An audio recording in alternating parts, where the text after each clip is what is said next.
Good morning sa lahat. Tara mabilis ang basa ng ating libro guys. Magandang balita Biblia.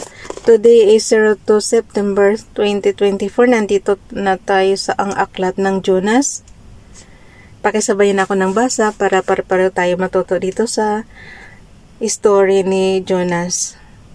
Panimula, ang aklat ng Jonas ay naiiba sa mga aklat ng mga propeta sa Biblia sapagkat ito'y kwento ng pakikipagsapalaran ng isang propetang nagtangkang sumuway sa utos ng Diyos. Pinapapunta siya ng Diyos sa Ninibe, ang kapitolyo ng malawak na imperyo ng Assyria na mahigpit na kaaway ng Israel.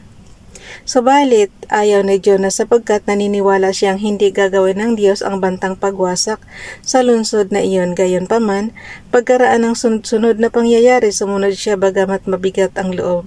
Sa bandang huli ay nagtampo siya ng hindi maganap ang kanyang ipinahayag na pagkawasak na naturang lungsod.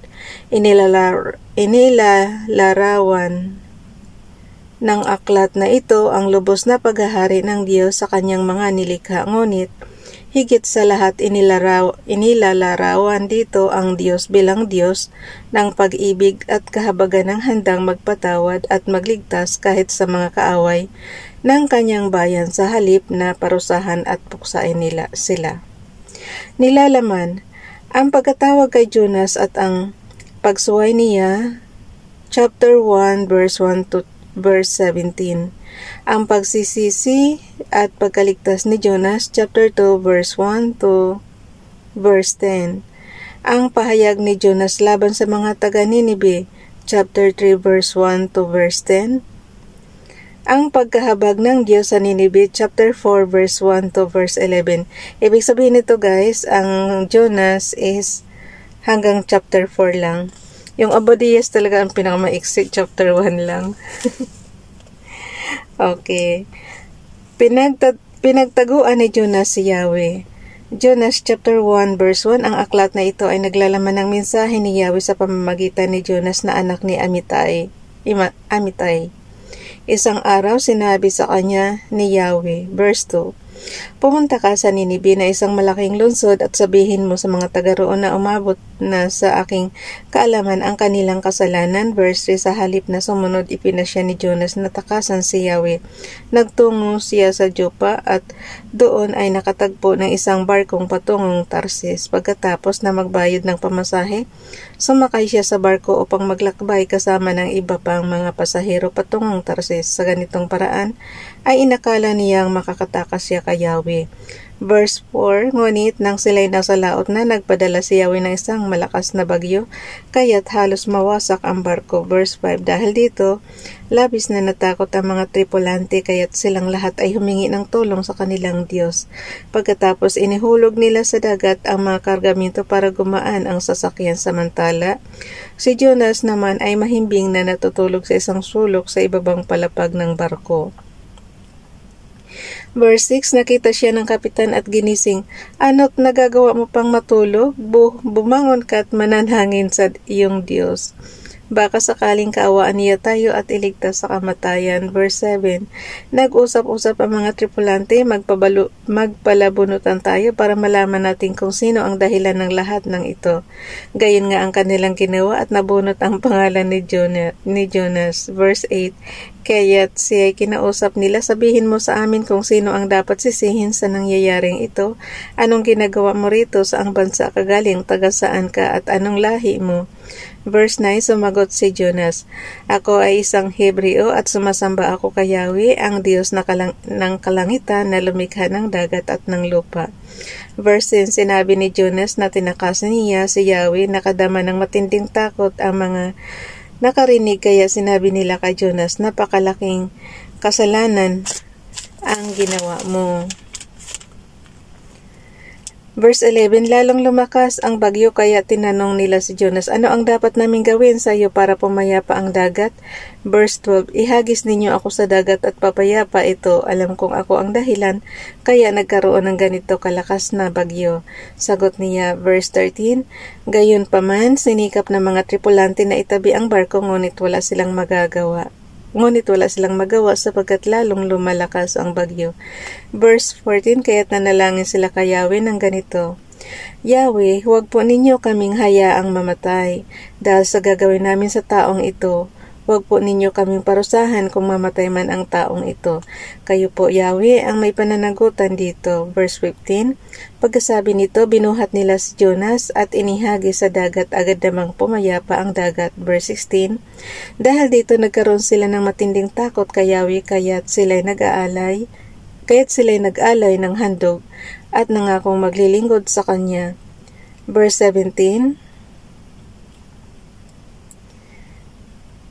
sa utos ni Yahweh, Jonas chapter 1 verse 17 guys. Sa utos ni Yahweh, nilamon si Jonas ng isang dambuhalang isda at siya nanatili ng 3 araw at 3 gabi sa tiyan nito. Tingnan mo guys kung hindi ito miracle. Pero mo, nilamon na si Jonas ng yung malaking isda. Tapos nandoon siya sa loob ng 3 araw at 3 gabi. Paano siya makakahinga? Ay, nako. Ibig sabihin, kung malaking tao si Jonas, puti hindi dinescribe dito kung gaano kalaki si Jonas. Baka maliit lang to kasi nagkas siya sa malaking isda. Kahit ba gaano kalaki yung isda, lalaki pa ba yan sa tao, guys? Siguro kung sa bata. Pero, nakakita na ba kayo ng sobrang laking isda na kaya na magkasya yung tao?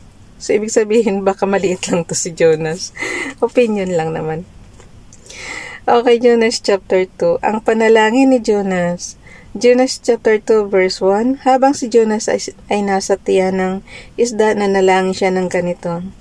Verse 2. Yahweh, nang ako'y nasa kagipitan, nanalangin ako sa inyo at sinagot ninyo ako. Mula sa daigdig ng mga patay, ako'y tumawag sa inyo at dininig ninyo ako. Verse 3, itinapon ninyo ako sa kalaliman sa pusod ng karagatan, nabalot ako ng malakas na agos na tubig at malaking alon ang sa akin ay tumabon. Verse 4, akala ko'y malayo na ako sa inyo at hindi ko na kailanman makikitang muli ang banal mong templo. Verse 5, hinigop ako ng kalaliman hanggang sa tuluyang lumubog, napuluputan ang aking ulo ng mga halamang dagat. Verse 6, ako'y bumaba sa paanan ng mga bundok sa libingan ng mga patay, ngunit mula ro'y buhay akong iniahon o Yahweh. Verse 7, nang maramdaman kong malagot na ang aking hininga, naalala ko kayo Yahweh, ako'y nananalangin at mula sa banal ninyong templo ako'y inyong narinig. Verse 8, ang mga sumasamba sa mga Diyos-Diyosan ay hindi naging tapat sa inyo. Verse 9, ngunit aawit ako ng pasasalamat at sa inyo'y maghandog tutuparin ko ang aking mga pangako o Yahweh na aking tagapagligtas. Jonas chapter 2 verse 10. Pagkatapos inutusan ni Yahweh ang isda na iluwa si Jonas sa dalampasigan. Si Jonas sa Ninibe. Jonas chapter 3 verse 1. Muling sinabi ni Yahweh kay Jonas, verse 2, pumunta ka sa lungsod ng Ninibe at ipahayag mo ang mga ipinapasabi ko sa iyo. Verse 3. Nagpunta nga si Jonas sa Ninibe. Malaki ang lungsod na ito. Aabutin ng 3 araw kung ito ay lalakarin. Verse 4. Siya pumasok sa lungsod. Pagkaraan ng maghapong paglalakad, malakas niyang ipinahayag, gugunawin ang Ninibe pagkaraan ng 40 araw. Verse 5. Naniwala ang mga taga roon sa pahayag na ito mula sa Diyos, kaya nag-ayuno silang lahat at nagdamit ng panluksa bilang tanda ng lubos na pagsisisi at pagtalikod sa kanilang mga kasalanan. Verse 6. Nang mabalitaan ito ng hari ng Ninibe, bumaba siya sa kanyang trono, naghubad ng balabal, nagdamit ng panluksa at naupo sa abo. Verse 7, at ipinasabi niya sa mga taga Ninibe, ito'y utos ng hari at ng kanyang mga pinuno. Walang dapat kumain ng anuman, wala ring iinom maging tao o hayop. Verse 8, lahat ng tao at hayop ay magdamit ng panluksa. Hala, pati ba naman hayop magdadamit panluksa, guys? Verse 8, lahat ng tao at hayop ay magdamit ng panluksa. Taimtim na manalangin sa Diyos ang bawat isa, pagsisihan ng lahat ang nagagawa nilang kasalanan at iwan ang masamang pamumuhay. Verse 9, baka sa paraang ito'y mapawi ang galit ng Diyos, magbago siya ng kanyang pasya at hindi na niya ituloy ang balak na pagpatay sa atin. Jonas chapter 3 verse 10, nakita ng Diyos ang kanilang pagtalikod sa kasamaan, kaya hindi na niya pinarusahan ang mga ito tulad ng kanyang naunang sinabi. Nagalit si Jonas dahil sa pagkahabag ng Diyos. Jonas chapter 4 verse 1, ngunit dahil dito, nalungkot si Jonas at siya ay nagalit sapagkat hindi niya nagustuhan ang pagpapatawad ng Diyos. Sa Ninibe verse 2, kahit siya nanalangin, O Yahweh, hindi ba bago pa ako magpunta rito ay sinabi kong ganito nga ang gagawin ninyo? At ito ang dahilan kaya ako tumakas patungong Tarsis. Alam kong kayo ay Diyos na mahabagin at mapagmahal, hindi madaling magalit at wagas ang pag-ibig. Alam kong lagi kayong handang magpatawad. Verse 3, mabuti pang mamatay na lang ako, Yahweh. Mas gugustuhin ko pang mamatay kaysa mabuhay. Verse 4, sumagot si Yahweh, anong ikinagagalit mo, Jonas? Verse 5, pagkasabi nito, lumakad si Jonas papunta sa silangan ng lungsod at naupo. Gumawa siya ng isang silungan at doon hinintay kung ano ang mangyayari sa lungsod. Verse 6, pinatubo ng Diyos na si Yahweh verse 6 guys, pinatubo ng Diyos na si Yahweh sa may tabi ni Jonas. Ang isang malugong, okay, naintindihan ko na.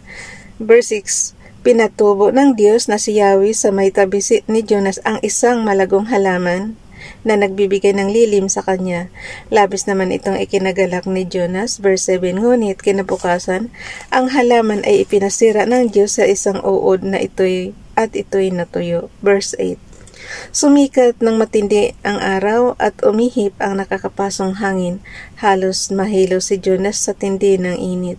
Kaya sinabi niya, mabuti pang mamatay na ako.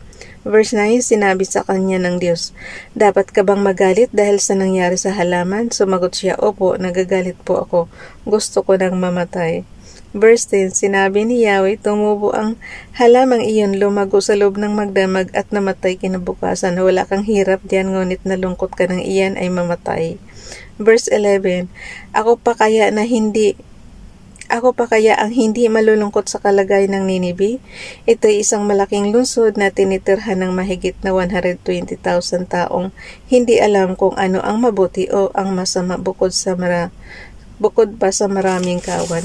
Kumbaga sa guys, nagsisi kasi ang Ninive, nagrepentan sila kaya hindi na natuloy yung parusa sa kanila.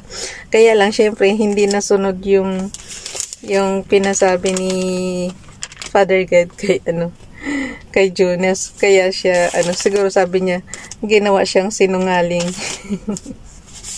Pero ganun talaga, ang lang naman kasi ng kasalanan natin is mag-repent tayo, and then kung kaawaan tayo ni Father God, kung may mercy siya sa atin, so maliligtas tayo.